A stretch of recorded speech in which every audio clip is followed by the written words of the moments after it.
Do y'all remember how Quad told Carlos King that she was told by Simone that basically, she something to the effect that she couldn't talk to Quad because Toya would be mad at her, right? And for some reason, I believed it, right? I just believed it. There was something about it that just rang true in my spirit. Well, Carlos King did an interview with Mariah Huck. Okay. There I was minding my own business this morning, you know, cooking my breakfast, churning my butter. And I said, oh, let me see what's going on the Instagram. And lo and behold, we got an interview with Mariah Huck and Carlos King. So I had to go down to the YouTube streets. Now we're going to recap this, but I want to hit you with some highlights first. So if y'all remember that moment during the interview with Quad, where Quad told him that, you guys will also know in this interview, Carlos says that he believed when Quad said it.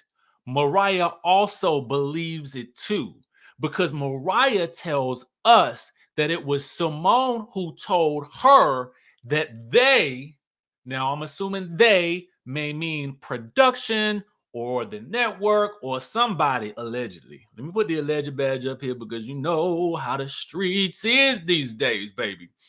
But according to Mariah, Simone told her that they wanted her, as in Simone, to be the one to put the nail in Mariah's coffin, sealing her fate, ultimately voting her off the island and dismissing her from the group. I'm honestly wondering if it's in the same fashion that it was Simone, Dr. Simone, who led the charge to the quadectomy of it all in the removal of Quad from the trip down to the Napa. Even though, if you notice, it was technically Toya's trip. Put it all together. Let's put it all together. Quad is telling us that Dr. Simone allegedly said she didn't really, basically alluding to her not wanting to go against Toya and upset Toya. But on Toya's trip, it was Dr. Simone who told Quad to get on. Okay. And now Mariah is telling us that Simone confessed to her that they, meaning production or network or somebody, the higher ups, the whoever in charge of the girls, wanted Simone to be the one to put the nail in Mariah's coffin. And to add insult to injury, Carlos asked Mariah, okay, if it was true that, because he had heard this, that Dr. Jackie was the real villain on the show. And Mariah says that she absolutely 100% believes that to be true. Mm, mm, mm. As the Married to Medicine turns, baby, as the Married to Medicine turns. So let's continue to break down this interview. If you guys haven't subscribed to the channel yet, what are you waiting for? I know that sometimes my video may show up on your screens, on your YouTube, but maybe you're not subscribed. Go ahead and hit that subscribe button so that you can always be in the know when a new video drops. We do drop videos just about daily here. I can tell you guys, upcoming in the month of March, I will be taking some time off to do a little vacating, okay? But however, as we're right now talking about Married to Medicine, go on ahead and tap in, hit that like button, and let's continue on. All right. So let's take things all the way back to the beginning, because we do start the interview off with a look at Mariah's sleek co-working space. That is a membership that you guys can purchase monthly or weekly. They do an extensive, walk through the space, and this has been her new project the last 4 years. But getting into the Married to Medicine of it all, we learned that Mariah actually started this. She created multiple sizzle reels for pitching to the production companies or the network, or however she didn't really get into who she pitched it to specifically in terms of if it was a specific production company first or the network directly. But what we do know is she had multiple sizzle reels, an extended reel, and she was actually picked up by TLC, and it was under a different name called the Doctor's Wives Club. Now, and this is not uncommon from what I'm hearing, for things to be pitched and for you to have one name and then maybe the network comes up with something a bit more succinct. You know what I'm saying? And ultimately, she went with Bravo. She says that she did not name it, and it took about 4 years. And then she did admit that there was a bidding war for this show. She actually wanted to be on a version of the show on Bravo, and then she wanted to sell a different version of it to TLC with her not on it.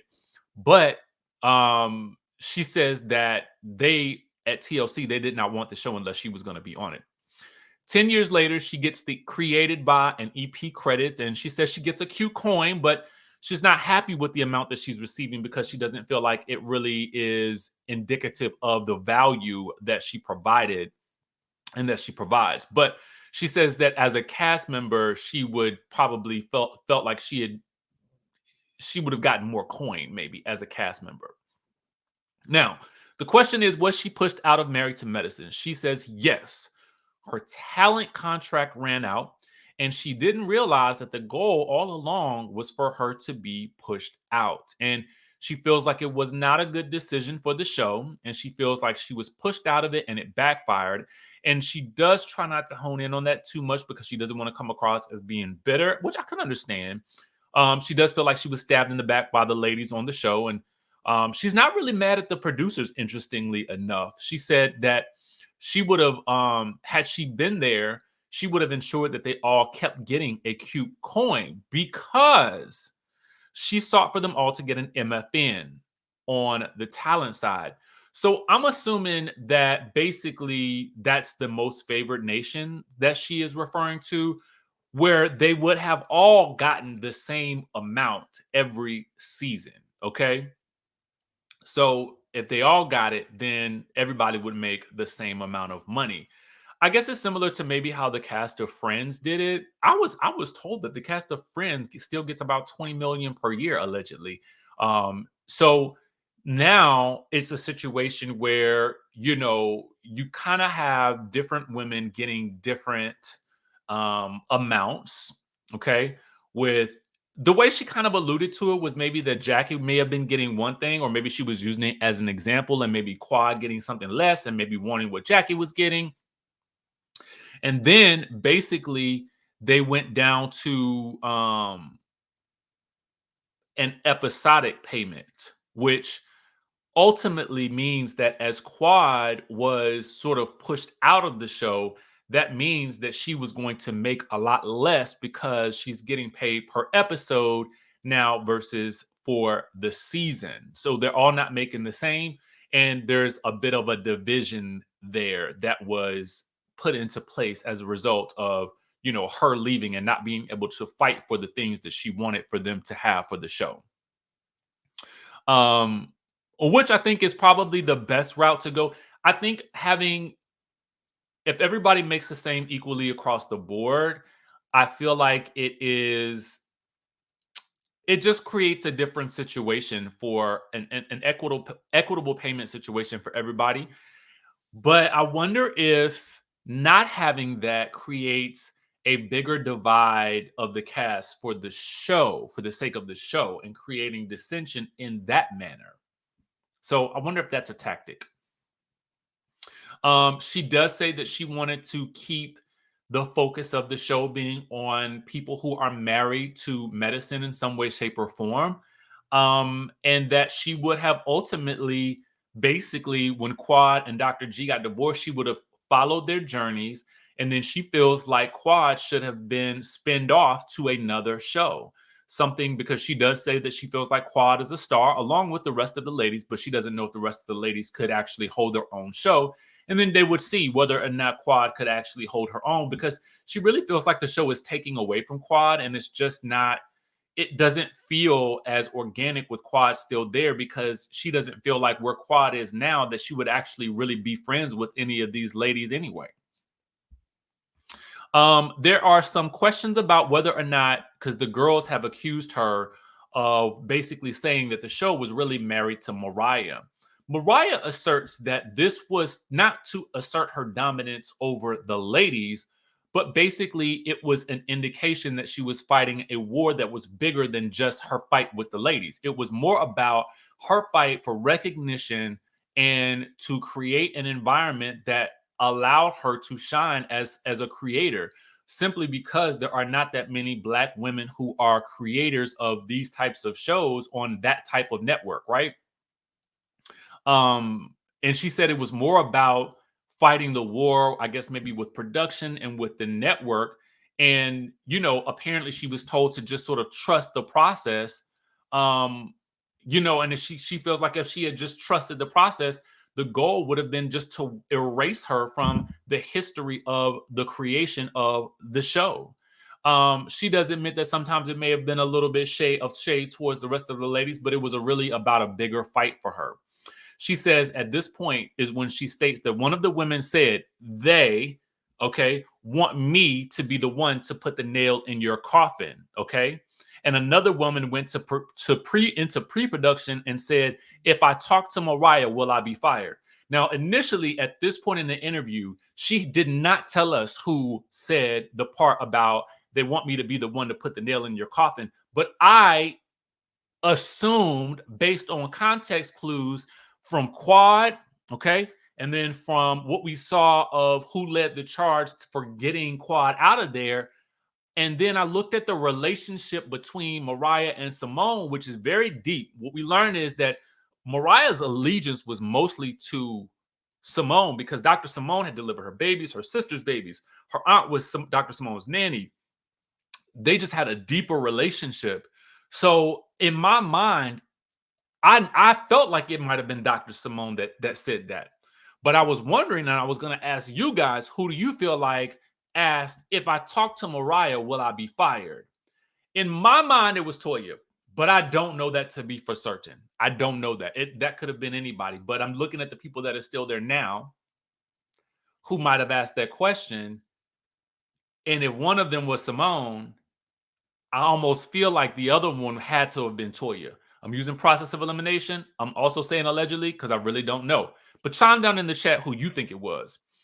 She says that the ladies, or they, not really the ladies, but they, I'm going to assume they stands for the network or maybe even production.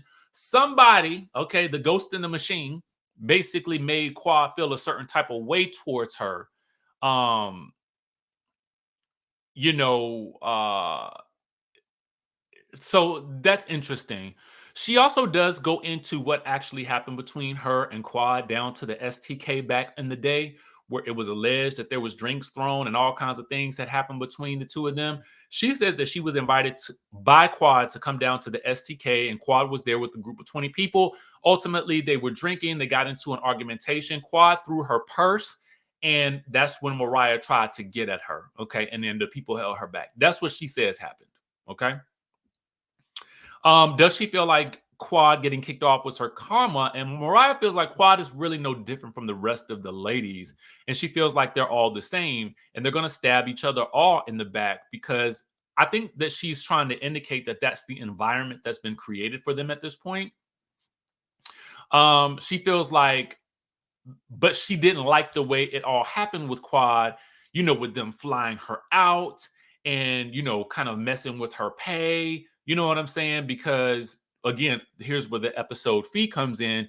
That was a way of icing her out so that she can't make a certain amount of money. Okay. And she feels like the ladies should not be able to dictate and control that. And she feels like all the plotting and planning and trying to ice people out, which ultimately she doesn't necessarily feel like Quad is being iced out. She feels like Quad is being humbled by the rest of the ladies. And she feels like when production wanted someone she continues to say, production or the network, I'm assuming, wanted someone out that they would do it through the women. Okay. So if the powers that be, wanted somebody gone, they would do it through the women. So here we go. That would mean that if they wanted Mariah gone and they wanted Simone to do it, and Simone tells her, girl, they want me to be the one that put the nail in your coffin. Uh, okay. Did did they tell Simone the same thing about Quad? That's my question. That's my question. She feels like the ladies need to learn how to stick together and know their worth and know their power as a unit. Again, I always reference the cast of Friends because I think it's probably the most widely known instance of a cast, choosing to band together. I think the difference between reality television is that I think that there's a little bit more ego that goes into this because of the combative nature of the shows. There's something I want to say. I want to tell you guys about a certain. I'm gonna leave it alone because I was told this information in confidence. There's a lot of times I'm told stuff in confidence that I feel like would be so helpful for you as the audience to know because it would totally reframe how you think about things, or it may not. I don't know, based on who you like and who you don't like. But I'm not gonna say anything. All I'm gonna say is the nature of reality TV is such that the combative nature of the show extends beyond just the show and it goes well into everything behind the scenes as well. That's what I'm gonna leave it there. And I'm gonna let y'all put together the clues on the rest of that. Anyway, um, and mostly because I haven't been given permission to talk about that, so I'm not gonna say anything. Um if she were still a big part of the show, she definitely feels like she would have been able to spin off other cities. But they did try that with, I think, Houston and Los Angeles. And for whatever reason, that didn't work. And then I think they tried the DMV and that didn't work. And I'm not sure why. Um, I don't know. She does not miss Quad the way that she used to because she feels like Quad is a different person now. Really, the only person that she feels like is the same on the show, I think, is Toya. Um, when Quad told Carlos that she felt like she and Mariah were like Thelma and Louise, Mariah does not believe that Quad thought that about her. She feels like you could see the change in Quad at during the season 1 reunion. Apparently, allegedly, Quad was flown out to LA and they told her that she was going to be the star. And she said that, basically, she doesn't really even feel like they've captured the true nature of who Quad really is and how funny Quad really is. She details, an instance where they were filming, I guess maybe in season 1, and the network wanted to position Quad as the underdog because typically they have an archetype that they want to try to place each of the ladies in on the show, right? That's not uncommon, right? You usually think of character types that you want to have on a show that you know are going to make for a good show, like the underdog, the bougie overspender, or that could I don't know who could fill that role. The hoity-toity, high-powered doctor. It all sort of works out. The wild card, who you never know what they're going to do or say. She kind of described that as Dr. Heavenly. So I'm just kind of giving you an example. And because she says they were so focused on making sure that Quad was the underdog, they didn't really follow and tell the true story of who she actually was. A part of me wonders if that's coming into play with Phaedra, because when you look at Phaedra and the power that Phaedra actually has on the screen, right? When you look at her on Traders and you've seen her on Housewives, you feel like what we're getting with Married to Medicine is this very tame version of Phaedra that is sort of like the funny, comic relief. And that's pretty much what they basically positioned her as. And we haven't moved really beyond that, right? That's sort of how it feels. Um,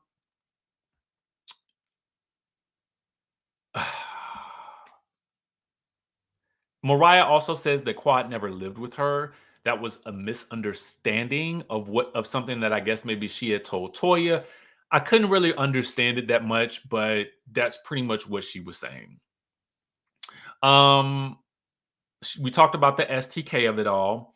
Mariah, and again, she doesn't think that Quad was pushed out. She think that they were trying to humble her, and she feels like it was all a game.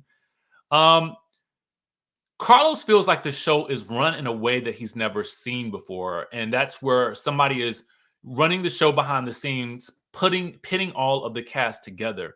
Mariah feels like they've created a hostile environment with so much dissension, and now they're becoming too typecast. And that's where I talked about creating these character types. And she says that that's what the producers want, and that is not natural to the ladies. She says if it was up to her, she would just simply follow the reality, and the ladies are dynamic enough to let the chips sort of fall where they may. She does not feel like the show is living up to her vision of it because she feels like they could be doing so much more. She says with the right producers, she says some of the cast would stay, but some of them would not. And she says they can't be afraid to bring in new blood. I was hoping that she would say who she would, cancel out. But she does feel like a lot of the ladies right now are one trick ponies.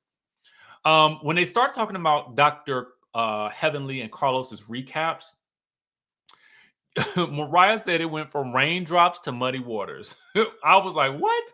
She doesn't understand how he's doing an unbiased recap with the messiest beat on the show.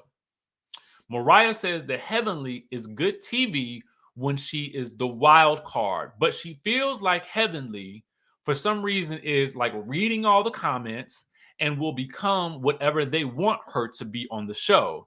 She says something about, and that's what she talked about, Dr. Heavenly reading the comments, and she asked on the show, do we really think that Dr. Heavenly and Dr. Jackie would be like best friends? And that is something that I think that Carlos said no. So she asked, well, why do you feel so interested in promoting the show? And he says it's because, not only to promote the show because he feels like it's the best show on Bravo, but it's also to promote the legacy of the show, which she's a part of. And she feels like for her, but they marginalized me on that show. And he's like, how can you promote something in which, if you're talking about legacy, my legacy on the show was left as one of someone who is sniffing on the white powders. She was like, that's not my mission. That's not my vice. You know what I'm saying? That's not my life. So she was like, for her, it was disgusting how they did that. At that point, that's when they started talking about the quad and Simone and, the Toya of it all. She does say that she also felt violated when Heavenly drew the mustache on her poster because, and this was a funny part because Carlos called her a black Karen. And she was like, yes, and because at the end of the day, she was like, I like to set a vibe for myself at the reunion. Like I like to bring in furniture and this, that, and the third, and the catering for myself because we're flying all the way to New York and we're going to war with each other, really. So I wanted to try to create an environment, a vibe for myself behind the scenes. In my mind, I wonder if that is something that may have created a sort of divide for the ladies. Maybe like she thought she was more than or better than and was doing the most when the rest of the ladies didn't do that. I wonder if maybe production felt some type of way about that. I don't know. But the interview ended on the part where it was asked basically, you know, um, why are they trying to ice out certain women? Like she feels like they're trying to ice out Sweet Tea, which is very interesting to me because I feel like they worked so hard to everybody was promoting Sweet Tea and Dr. G on their Instagrams. And I feel like she got on the show and everybody now is trying to sun the woman for being young. And it's like, this is interesting. She also feels like Buffy was iced out. And she's like, but why? Because she went against Jackie. And that was the moment that Carlos said, well, he's heard rumors that Jackie is the real version of the real villain of the show. And that is when Mariah said that she absolutely believes that.